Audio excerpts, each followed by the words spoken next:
Olá, meu nome é Daniele, eu faço pós-doutorado no Instituto Sírio-Libanês de Ensino e Pesquisa. Vou apresentar para vocês um trabalho que foi desenvolvido no próprio Instituto, em parceria com pesquisadores do Canadá e da Faculdade de Medicina da USP de São Paulo, com fomento da FAPESP e do PROAD-SUS. Esse trabalho ele é intitulado A relação entre marcadores inflamatórios neurotróficos e neurodegenerativos e a eficácia terapêutica em pacientes com doença de Parkinson submetidos à estimulação profunda do núcleo subtalâmico. A doença de Parkinson ela é neurodegenerativa, é extremamente complexa, com alterações, com respostas inflamatórias crônicas. Ela possui sintomas motores e não motores, e o seu tratamento ele é apenas sintomático. Ele se inicia com uma abordagem farmacológica eficaz e, com o tempo, evolui negativamente, levando a sérias complicações. E nessa fase, o melhor tratamento a ser empregado aos pacientes é a estimulação profunda do núcleo subtalâmico, o que traz diversos benefícios a esses pacientes, controlando os sintomas. Porém, os mecanismos de ação da estimulação profunda, eles não são muito bem compreendidos. Então, o objetivo do nosso trabalho foi avaliar a eficácia da terapêutica, do DBS no núcleo subtalâmico e uma possível relação com a expressão de fatores inflamatórios, neurotróficos e marcadores neurodegenerativos nos pacientes com doença de Parkinson. E também compreender o potencial preditivo de biomarcadores antes do DBS e a sua eficácia terapêutica com relação à resposta à levodopa. Para isso, nós avaliamos 13 pacientes que foram clinicamente diagnosticados com doença de Parkinson idiopática. Foram coletadas amostras de plasma e de líquor antes e após 6 meses de estimulação contínua do núcleo subtalâmico. Os pacientes eles foram avaliados em 3 escalas funcionais, sendo elas o PDRS-3, o PDQ-39 e o LED, que diz respeito à dosagem equivalente de levodopa.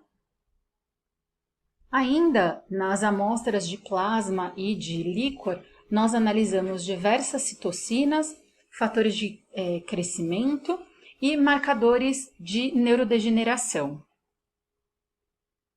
Bom, primeiramente, nós observamos que o DBS do núcleo subtalâmico ele foi capaz de diminuir os scores das escalas LED e do PDQ-39, contudo, não foi capaz de alterar o score do PDRS-3. Bom, e com relação aos diferentes biomarcadores analisados, nós não vimos diferença na expressão de nenhum deles, quando comparados antes e após os 6 meses de estimulação do núcleo subtalâmico contínua.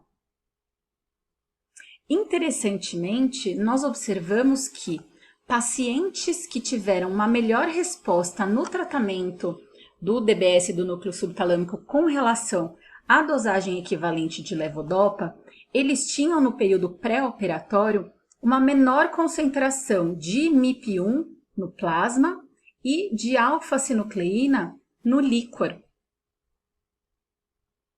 E aí, com isso, nós podemos concluir que a estimulação profunda do núcleo subtalâmico ela é uma terapia efetiva para os pacientes, porém, com 6 meses de estimulação, não há alteração sistêmica dos biomarcadores analisados. Essa falta de alteração dos biomarcadores, talvez ela pode se dar por três motivos. O primeiro é que 6 meses de estimulação contínua talvez não seja o suficiente para induzir uma alteração na expressão desses diferentes biomarcadores, ou o DBS do núcleo subtalâmico, ele talvez não seja capaz de alterar a resposta neurodegenerativa nesses pacientes, Ou então, o DBS do núcleo subtalâmico, ele previne ou ele faz com que a neurodegeneração ela tenha um progresso mais vagaroso, né, mais devagar. E aí, nesses 6 meses, quando comparados antes e após a expressão dos biomarcadores, não foi possível ver alteração em nenhum deles. E também, talvez a concentração baixa dos fatores inflamatórios e dos neurodegenerativos no período pré-cirúrgico pode ser um preditivo de uma efetividade da terapia, uma melhor resposta ao DBS do núcleo subtalâmico. Bom, eu gostaria de agradecer a todos os do grupo envolvidos, à FAPESP, ao PROADSUS e ao Instituto Sírio-Libanês de Pesquisa. Muito obrigada.